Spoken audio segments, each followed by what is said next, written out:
Connect with toddlers in their world, not your world. Your world is words, these therapy sessions that a lot of parents like to do, discussing all their big feelings and big emotions. That's not them. They just want to play. Play is their love language. I feel like everything is a constant power struggle or fight with my toddler. Your anger is weakness. They pick up on that and they'll feed off of it. Is this a normal phase or is he manipulating us already? Everyone wants to discipline first, but you don't. It's not how you do it. Without the connection, the discipline is just mean. Everything is mine, and I have no idea how to properly correct this. Your expectations are out of whack. You've just taught him that he can control the situation. Welcome to the Bratbusters Parenting Podcast. My name's Lisa Bunnage. I'm a parenting coach. I'm a mom. I'm also a grandmother. And I'm Amy Bunnage, Lisa's daughter, and I handle the marketing and planning here at Bratbusters. While I don't have kids, each episode will dive into parenting topics and Lisa will answer your questions. Let's get started.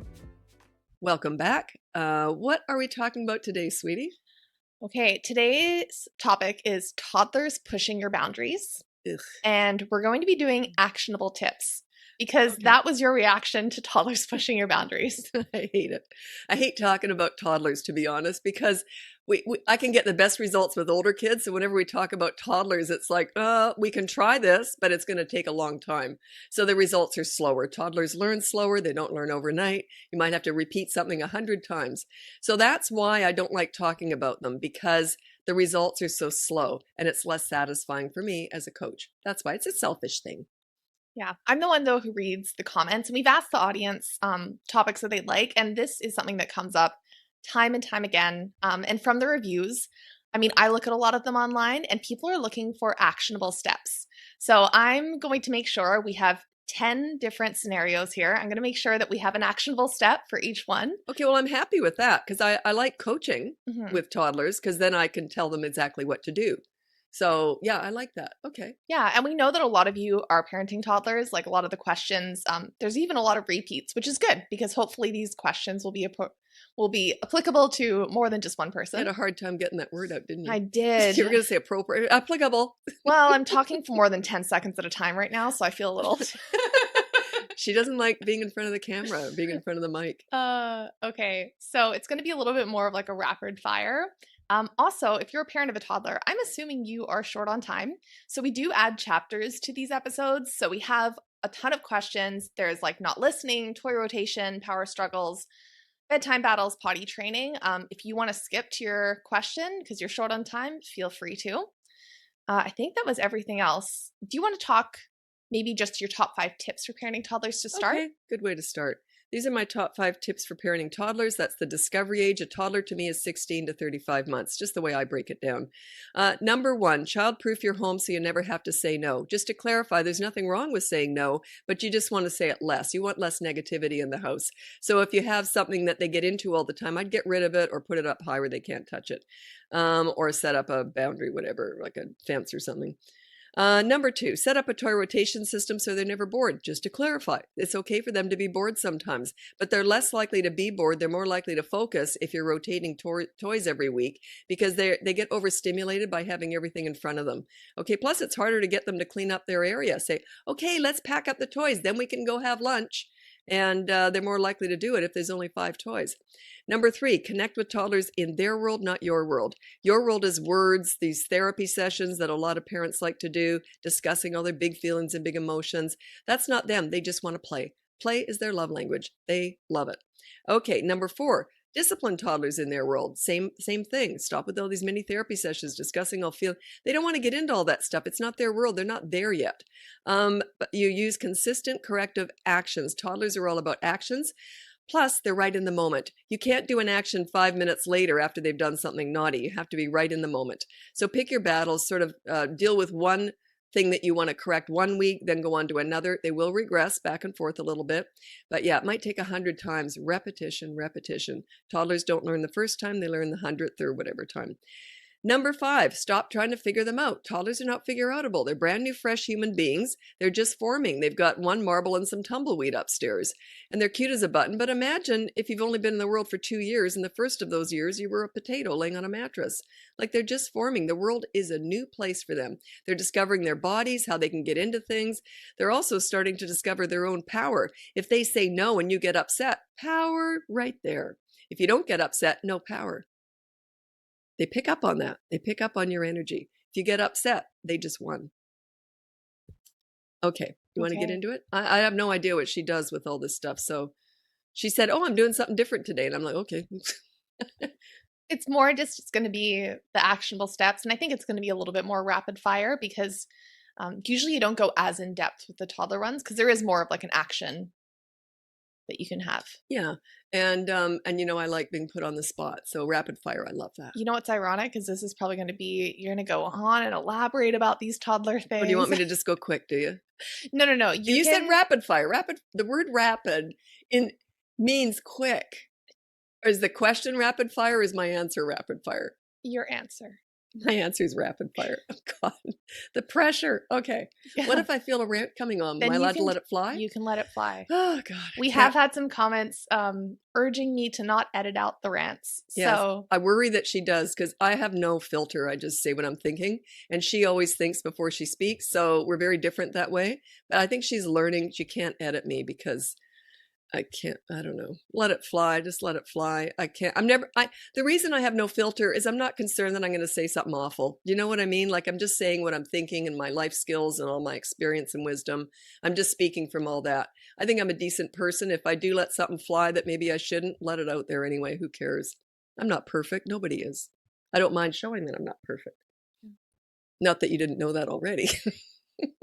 I will say, maybe again, before we get in, you often talk about the fact that it's the expectations that are out of Here's the thing is people expect too much from toddlers and not enough from teenagers. They're too patronizing and controlling with teenagers, but they expect toddlers to have all this control and all this understanding. They're not there yet. Your expectations are out of whack. We'll get into it. Yeah, that's why specifically as well, your toddler boot camp is very different from the 3 to 12. It's extremely different because the 3 to 12 boot camp is 5 weeks. It's a system and it's a whole progression on how I teach you how to be a leader. With toddlers, it's more you're reacting to what they do. Some toddlers are never going to do half of the stuff in that course, or they might do all of it. I think I've put pretty much everything I've seen with toddlers in there. So it's more reacting to what they come up with. Like some toddlers will never have a tantrum. You never did. I never did. So why would you even bother reading the tantrum section? Or you might anyway. It's probably a good idea to look at all the sections, to be honest. But you might not need to refer to it. But yeah, they're all different. They're all going to form a little bit different. We're all different, all of us. Okay, we'll start off with the first question. So Danielle from the United States. When you give your toddler 2.5 years a task and they don't listen, my daughter threw all of her shoes on the ground before leaving. I want her to pick them up without showing her that mommy will do it if she throws a tantrum and doesn't herself. How do you get them to do what you ask while still being a leader? You don't really get 2-year-olds or under the age of 3, you don't really get them to do chores. You don't. I know this is frustrating for you, but I get that. But you can't teach a toddler to do a chore. What you can do is you wait until they want something. This is what I did with my kids. So they did do chores, but this is how I did it. But you can't teach them how to do it. It's sort of a little bit manipulative. So I'd wait till they asked for something. Now, please have a cookie or whatever they want. Sure. As soon as you put your shoes away, and then I'd go and help them do it. So what that taught them was you got to do what you need to do before you do what you want to do. They were not thinking about the chore. They were thinking about the cookie. I put the focus on the cookie, not the chore. See? Manipulative. But it did work. Not all the time, but it did work. And I wouldn't, like if they needed something, they fell down and they needed a Band-Aid. Okay, I'll give you the Band-Aid as soon as you wash the dishes. So it was just stuff that they wanted, not so much the needs that I held back. Yeah. I do the same with my mom, but she just doesn't know it. I don't know it. I'm very aware of it. Absolutely. Hey, Mom, we can go out for a kombucha. Just first, we just have to. Let's film a podcast. Actually, I do like filming There's lots of stuff I hate doing, but yeah, she's very manipulative with me because she's a harder, more disciplined worker than I am. I'm more up, like the other day, what was it? It was so funny. She was trying to do something on the computer and she gave me something to do. She goes, Mom, while I'm sorting this out on your computer, I want you to do da da da da da on your phone. I think you asked me to answer some Instagram comments or something. So she sees me 5 minutes later. She goes, what on earth are you doing? And I said, I'm darning a sock. That's the difference between us. I know. I said a few episodes back that we need to put a lapel mic on you, but the reality is we actually should probably put a lapel mic on me because I let it fly. Well, you see what I am. She's more reserved. You don't see what I see with her. Not that not that it's bad, but she's just more goofy, and you know what I mean. You don't see the menace that she really No, is. she's more raw with me, obviously. But yeah, you already see the real me, so I don't need a lap mic. But her, yeah, you'd be quite surprised probably. She's quite reserved with other people, but not with the inner circle people. And I'll keep it that way. Okay, the next question does go into toy rotation. So do you want to explain what that is first? Okay, a toy rotation can be done many different ways, but here's what I did with my kids. I only had about 5 toys out at any given time, but I never put away the huge stuff. Like if they had Lego or a dollhouse or a kitchen set, that never went away. But I might have put away some of the utensils or some of the pieces, so they didn't have a lot of stuff out. Now, what that did for them is it made them focus more. They were more inclined to entertain themselves and focus. Kids cannot focus in chaos. A lot of toys, even if they're neatly stacked, can often lead to chaos and scattered brain, so they can't focus at all. And then maybe once a week or whatever, if I could see they were starting to get a bit bored, then I would rotate. So I'd put all those toys away first, and then they might help me select the new ones, or I might just do it on my own. Also, we had a toy library. I know a lot of places do and some places don't. Attached to every big public library in Brisbane, Australia, where I raised my kids, they had a toy library. It was completely free. You just check out a toy. Now, these were big things. These were the big slide, the indoor slide, the little mini trampolines, whatever it was. They were more the bigger things. So we had that like every week. I'd go to the toy library and we'd get something new from there. And you know what's interesting too is even though you've had the same stuff, you don't need as many toys, because when you're rotating, they might, like, let's say they have, I don't know, 50 toys or 20 toys. They only see those once a month or once every few months, right? So they're like new again. And you'll see the difference too, because if they had that when they were 22 months, you pull it out when they're 28 months, they'll play with it differently because they're older. So they see it in a different way. Sometimes that's more with the stuff that's more creative, that you can actually build stuff with. It's not just a stuffed toy, obviously. I wasn't big on that stuff. I like stuff that they actually could create stuff, or it started as nothing and they had to turn it into something, like blocks and stuff like that.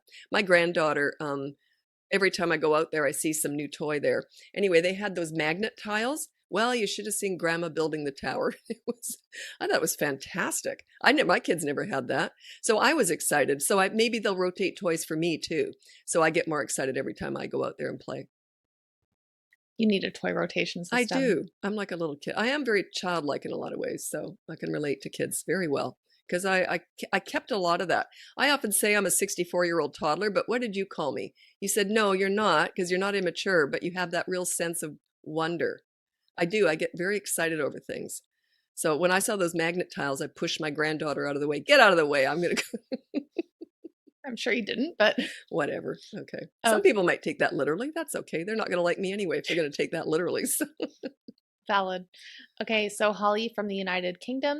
I have a toy rotation system with my 2.5-year-old daughter where I swap 6 toy sets each week. She has to keep certain toys out for another week or will request particular toys. However, she has started to sometimes want to pick out all the toys herself, pick what she wears, what plate she has on her food. Where do I draw the line with what she can choose and what I choose for her? That's a very good point, because the more choice you give them, the more likely they are to take control. They're more likely to want the power. So what I would do is when she goes to bed, I would do the toy rotation and not even let her be a part of that. And then when you have outfits, if you want her to choose an outfit, she's 2.5, let me think. Okay, you wanted to give her the choice of having an outfit, I would put 2 out. Say, which one do you want?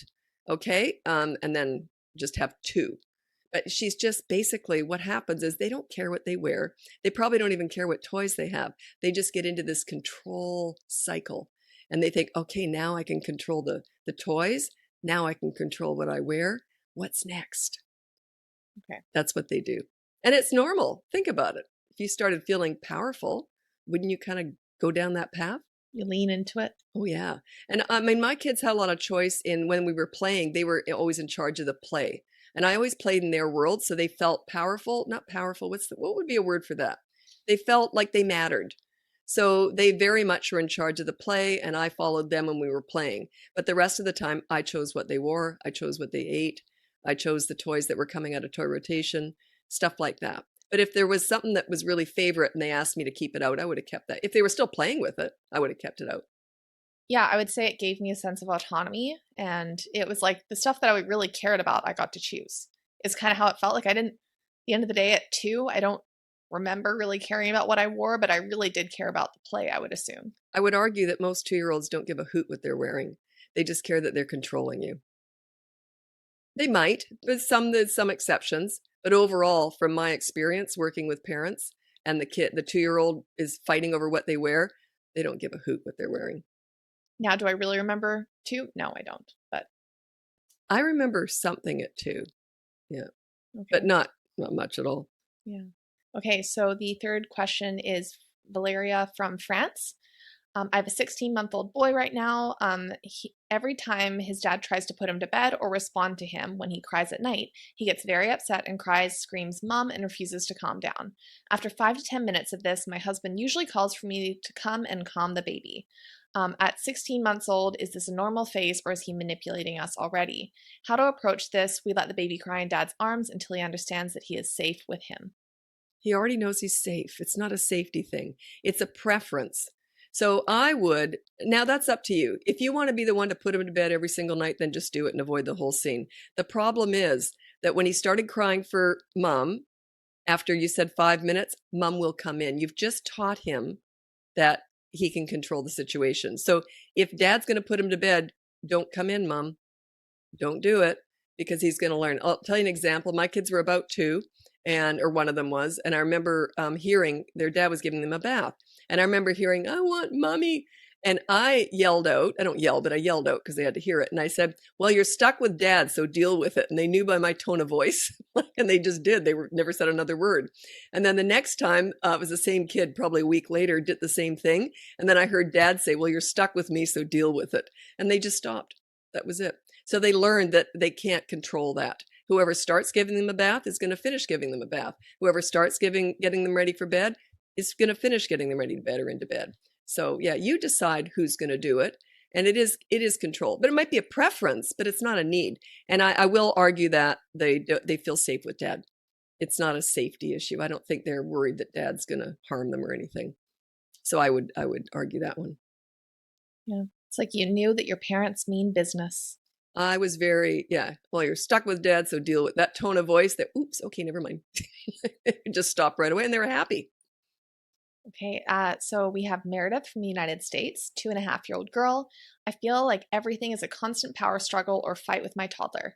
I'm definitely starting to apply your strategies, but I find the screaming and crying so triggering, and I find myself shouting or giving a swat on the butt, which I hate doing. How do you stop the cycle of essentially fighting with your toddlers? She will swipe at us and shush us too. I'm guilty of the mini therapy sessions too after a struggle. She is also with grandparents all day too while at work, so she's been very indulged. Okay, don't worry about the grandparents because they can adjust very quickly to whoever they're with. But you already answered your own question. She gets under your skin and she knows it. So she's manipulating you. She's controlling you. The fact that it upsets you, then you end up yelling and spanking. You're teaching her to continue doing that. It's just it doesn't make any sense to us, but it does to me from their perspective. So yeah, they're controlling. So you already said that the answer is that you are getting upset over it, and she picks up on that energy. 100%. So what's something actionable that you can do? Oh, sorry, I forgot the action. If she's yelling and screaming, just ignore it. Just keep doing what you're doing. But are you meeting her needs? Like the second you get her home, I like to get things off on the right foot. So let's say she doesn't adjust well she's at grandparents all day, then you go to pick her up, then you get home, then you're rushing around doing dinner. Instead, spend 5 minutes playing hide and seek with her or something. Spend just 5 minutes as soon as you get into the house and play balloon tennis. Just throw balloons up in the air, whatever. Spend 5 minutes with her to get the night off on the right foot. And then when she starts acting out, then you can just ignore while you're doing the dishes or whatever else you have to do. But yeah, try and get it off on the right foot. But don't give in to that. Your anger is weakness. They pick up on that and they'll feed off of it. The funny thing is that they don't want it. They want the leader. And I'm going to mention, you know how I just said about, well, you're stuck with dad, so deal with it. They knew that tone of voice, I was a leader. So it almost consoled them. They almost felt more, maybe they did want mom because maybe dad did things a little bit differently. But I was saying, dad's okay. That's basically what they were hearing. Dad's okay. I was just confirming it. And then when he said that in the same tone of voice, it's confirming, you're all right. It's not mom's way, but it's still a good way, right? Doesn't mean my way of bathing them was better. It's just different. So it's tone of voice is everything. So yeah, if they're screaming and carrying on, wait till they calm down. As soon as they calm down, say, do you want to read a book? Like that. Do not discuss the screaming and the carrying on. It's like it never happened. Don't give it any power. It's a power trip.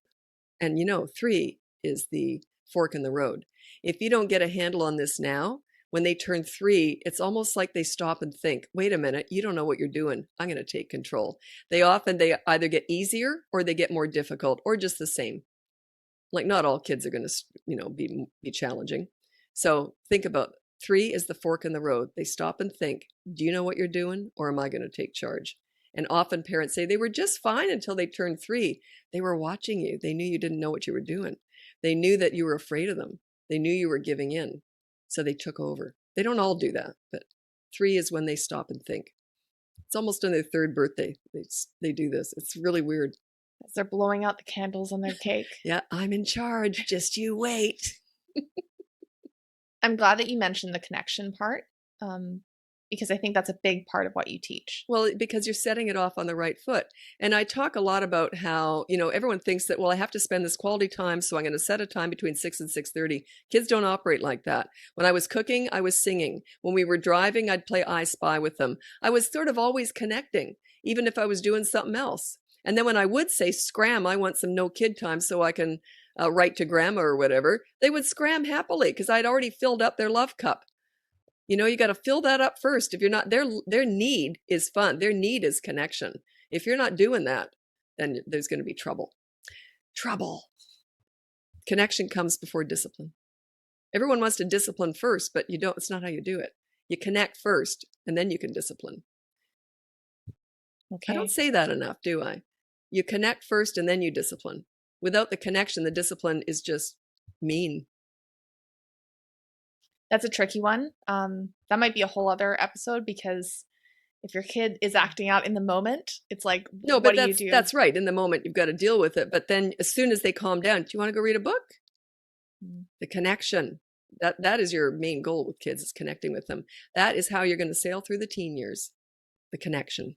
That is your only power with teenagers, is the connection, the relationship, the friendship that you have with them. And you may have toddlers now, but you'll have teenagers. They're all going to be teenagers one day. Okay. Yeah. So toddlers and the toddler years and the teen years are by far the most challenging. The toddler years are more physically demanding, and the teen years can be emotionally demanding if you're not sure how to head into those, how to set yourself up for those teen years. Because there's a whole method to that. Okay. Next question is Christy from Australia. How do I steer my 2-year-old away from bad language? He often tells people to go away, or will say, I don't like that person, and most recently started saying shut up, words that he's picked up from overhearing his teenage sisters argue from each other. I've asked the big sisters to stop using that language around him, but how do I stop him from using it now that he's heard it? No, now that he's heard it, you just ignore it. You might say no and then snub him, just walk away. If you're playing with him, it's really powerful. If you're playing with him and he says it, then say no and then get up and leave.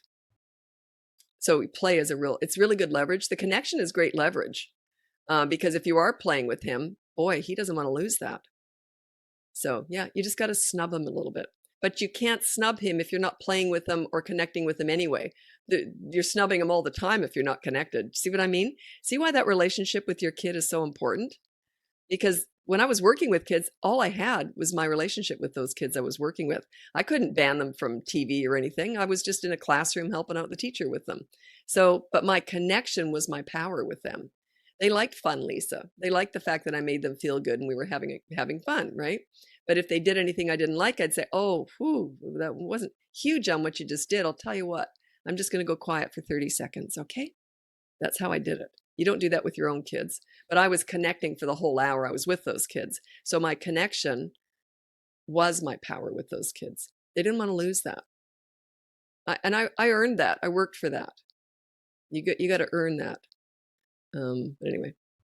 Okay, we have Christy from the United States. I have a 2-year-old daughter who is in the mine stage of toddlerism. Everything is mine, mine, mine, and I have no idea how to properly correct this. I go crazy with praise anytime she willingly does share a snack or toy with me, but most days it's just battling this possessive attitude with almost everything she touches. How would you approach teaching sharing with a 2-year-old? Well, praise doesn't get good behavior at all. And so you're kind of wasting your breath. It's okay, but I don't praise what should just be normal. I never praise normal stuff. Like, oh, you said please, yay! Like, I just don't do that. It's so patronizing. Imagine if your spouse said, "Oh, you said please pass the salt, yay! What a good girl." It's like that. It's the same thing, but just you just don't get it. But kids are the same. They pick up on that. It's just patronizing. So I forgot what you asked. I forgot the question. The mine stage. The mind. Oh, yeah. If you need something and you say, "Oh, okay, so give that to mommy, please."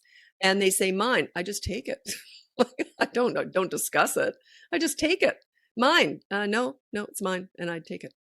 Is that teaching them that they can grab from you? No, because they already know that they need to hand it over. There's a different, they're pretty intuitive. They know that they have to hand over that fork that they just grabbed off of you.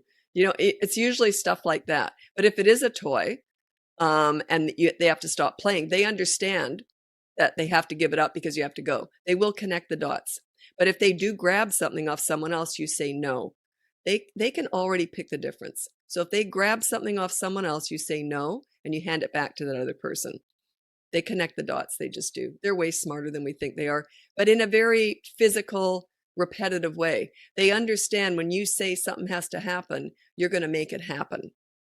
Okay. But when they just grab something and there's no conversation or please or hand that over beforehand, they understand the difference between grabbing off someone when they shouldn't and having to hand something over. I'm not sure I understand what I just said, but toddlers do get that.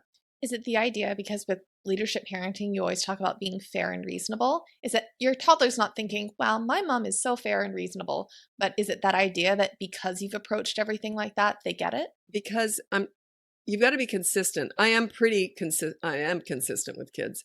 So they kind of start to trust that you know what you're doing. And if you're trying to teach them something, you can't have a slip up. That's why I always say pick your battles. I would deal with everything right away. But if you're learning how to do this, pick your battles. If you want to teach, you don't teach a 2-year-old how to share. You just teach them how not to grab stuff. Or you teach them how to hand stuff over when they have to hand it over to you. But yeah, they know that I'm going to be very fair and reasonable, and they tend to lean into that. Children all instinctively need, crave, and want a leader. It's just a natural reaction. So when they come up against a really consistent, calm leader, they tend to want to please you, even at a very young age. They're less likely to fight with you, as long as you don't yell and you don't lose it. And you're a calm, loving leader. They will lean into that eventually.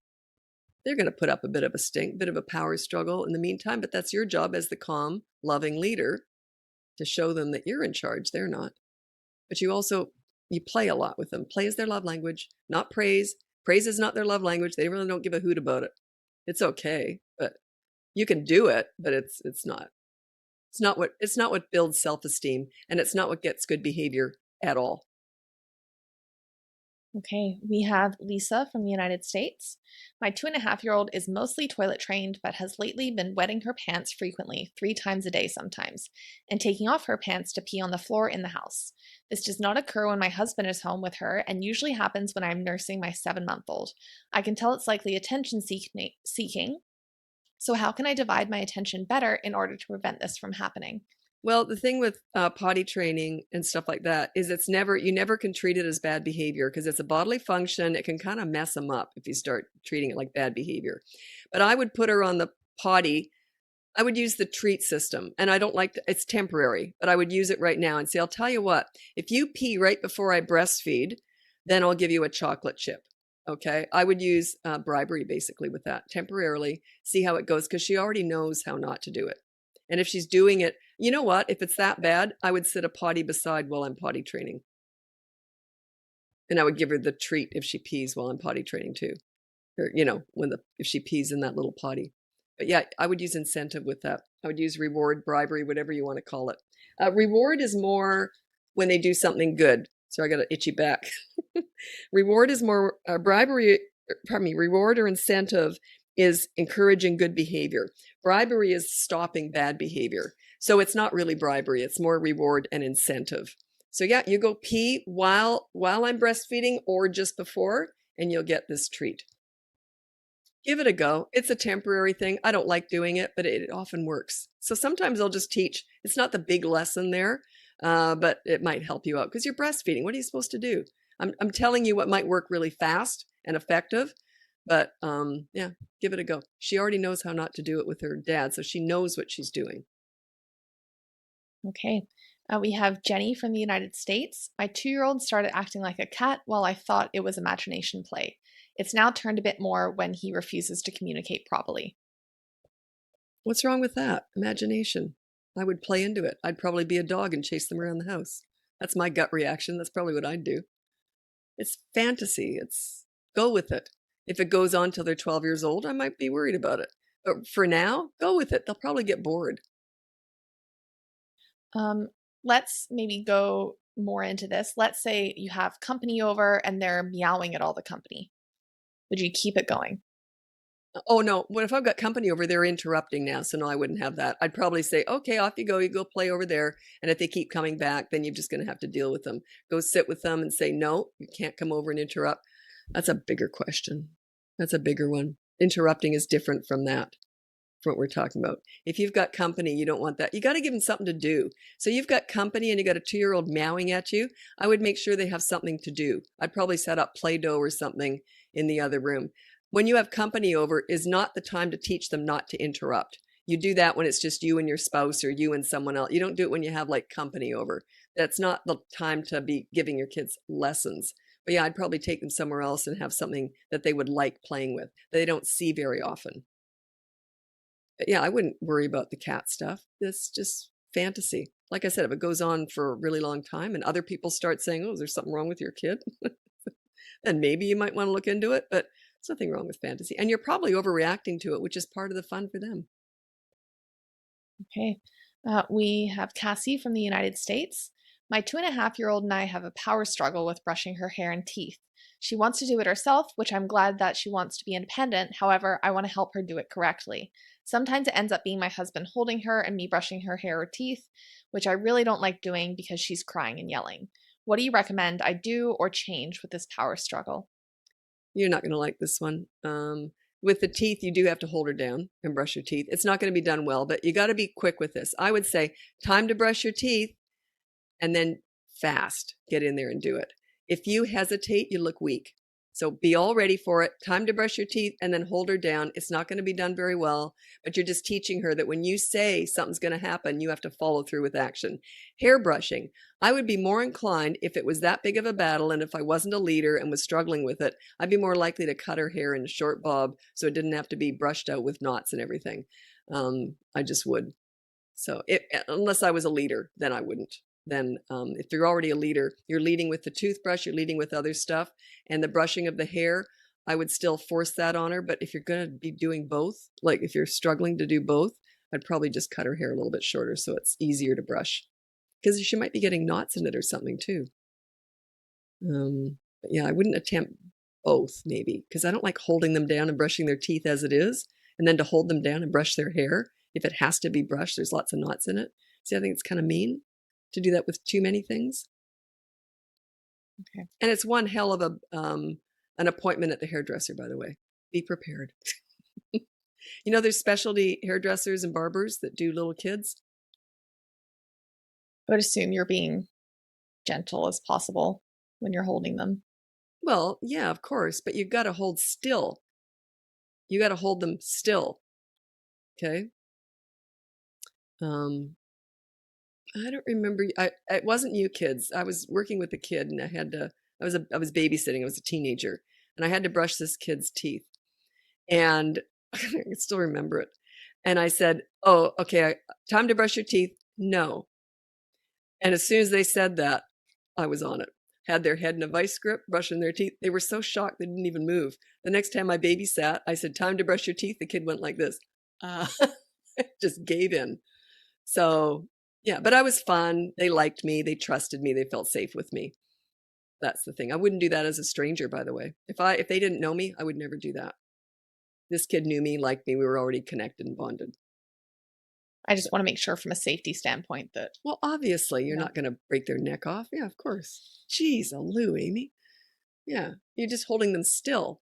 You might have to pry their lips open with your fingers, and it's not going to be a good job. You're just letting them know when you say, time to brush your teeth, follow it up with action. So that the next time they think, well, there's no point fighting, or eventually, might take 2 or 3 or 20 times, but eventually they'll realize when mom says something or dad says something, it's going to happen. Like when I said time to change your nappy, my kids knew I was changing their nappy. Mind you, their dad was more the pleaser style. If he said, okay, time to change your nappy, they were more inclined to run and make it into a game. It's just different because I was more the leader. So they do learn that when the leader says something, they're going to follow it up with action. Like it's good. It's happening. I don't care if you want it or not. It's happening. It's got to happen. Got to brush your teeth.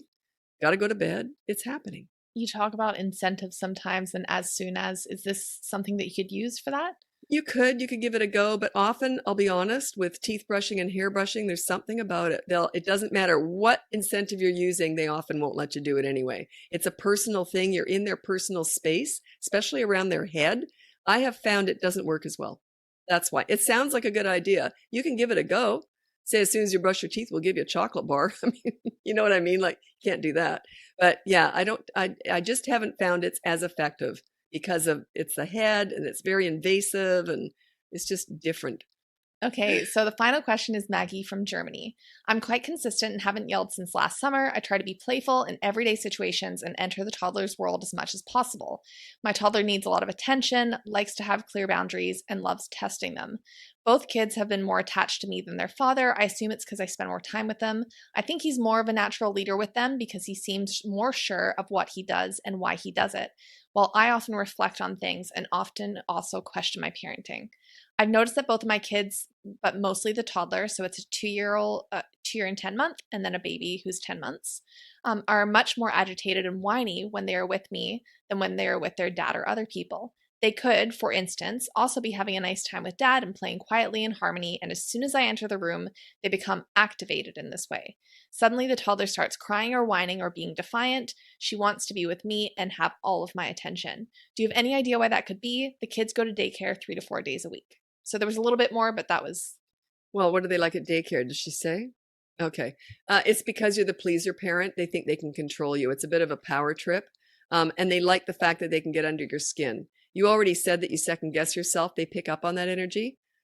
And who are they happier with, though? Are they happier when they're whining with you, or are they happier when they're controlled with their dad? Usually they're happier when they're controlled. So think about it that way. Stop second guessing yourself. Just follow through with all the leadership. You're building happier kids with higher self-esteem, and they are more drawn to the leader because the leader brings out the best in them. If you're bringing out the worst in them, they might still want to be with you in a control way, but they're going to be less happy because they're not happy when they're controlling, which is interesting. So why on earth would they lean into it? Because they're exercising their power. It's kind of a fun thing to do, even if they don't want to do it. Okay. So, but dad, if you're with them more, he could still potentially be the pleaser, but he's just playing the whole time. Is he at their disposal and you have to do things with them that have to be done that they don't like? That could be it too. Mom's the utilitarian, but I was the utilitarian, but I was also the leader. So they didn't have any problem with that. So long as you're the leader, you can overcome anything else because they look up to you. They want to please you. You make them feel safe, secure, loved, and you tend to bring out the best behavior. The leader does. So sorry if I missed it, but the actionable step from there was. Be consistent. You said you're second guessing yourself. That was it. You're second guessing yourself. Stop doing that. Just follow through. If you already know how to do it, chances are you'll follow through with the right thing. Okay, those were the 10 questions. Ooh, okay, that was it. I don't think I did any rants that time. I was a good girl. Okay, so toddlers don't expect too much from them. They are just forming. It's the discovery stage. Imagine if you're brand new in this world and all of a sudden you realize you can really control your parents' emotions. You can really get them upset because by the way, when they upset they've got your full attention, right? That's what they're after. It's not that you're upset. It's that eye contact, you're looking right at them. And it's a very highly emotional stage that you're in. That's what they're feeding off of. It's the attention, that absolute direct attention. That is what you're giving them when you get angry. So yeah, if you just go, oh, I'm screaming again, eh? Okay, I'm going to go wash the dishes. You see the difference? There's nothing to get them. There's nothing to keep it going. They're not getting anything out of it. So it's your undivided attention because when you're angry, they usually have your attention. Does that make sense? That does. I just haven't heard you say it like that, but that makes sense. I say a lot of stuff in coaching that doesn't come out here. It's because I'm sparked into something will come up and I'm sparked into saying it. So, but anyway, okay, is that it, sweetie? Okay, thanks so much for joining us. We'll be back again soon talking about other stuff. Happy parenting. Bye now. Thanks for tuning in. If you're ready to dive deeper, check out bratbusters.com to learn more about the behavior board, parenting courses, and private one-on-one coaching with Lisa. If you've enjoyed the show so far, we'd love it if you could take a moment to follow, rate, and review us on your favorite podcast platform. Your feedback helps us reach more parents just like you. The information provided in this podcast is for general informational purposes only and is not intended as a substitute for professional advice. Lisa is a parenting coach, mom, and grandmother. She is not a licensed psychologist or counselor. Her services do not replace the care of psychologists or other healthcare professionals. For a full disclaimer, please visit bratbusters.com/disclaimer.